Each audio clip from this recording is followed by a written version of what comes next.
শাস্ত্রসম্মত উপায়ে কিভাবে আপনাদের বাড়ির বিগ্রহকে বা গোপাল সোনাকে চকচকে করবেন আজকে আমি সেটি আপনাদের দেখাবো। এই যে নিয়ে নিয়েছি তিলক মাটি, এই যে, আর এটি আমি জলের মধ্যে ভিজিয়ে নিয়েছি। এই যে দেখুন কাদা কাদা মতো হয়ে গেছে।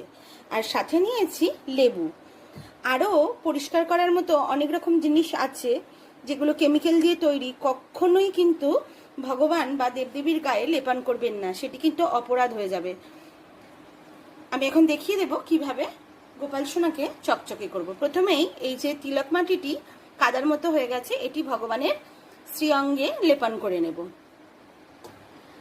সুন্দর করে লেপন করে নেব, নিয়ে এবার হালকা হাতে ম্যাসাজ করব ভগবানের গায়ে। এরপরেই হাতের মধ্যে দিয়ে দেব এই যে পাতিলেবুর রসটি চিপে, এটিও ভগবানের সর্ব অঙ্গে মাখিয়ে নেব। সুন্দর করে ম্যাসাজ করার পরে প্রথমে আমি ম্যাসাজটা করে নিই।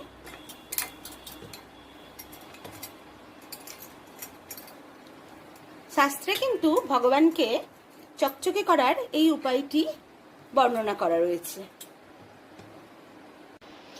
ভগবানের শ্রীঅঙ্গে পাতিলেবু আর তিলক মাটি খুব সুন্দর করে হালকা হাতে ম্যাসাজ করে নিয়েছি। এবারে গঙ্গা জল দিয়ে ভগবানের শ্রীঅঙ্গ সুন্দর করে পরিষ্কার করে দেব।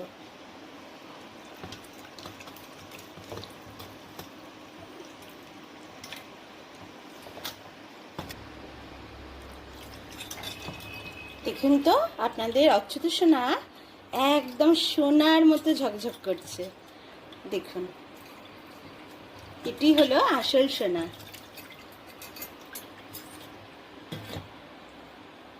হরি বল, রাধে রাধে।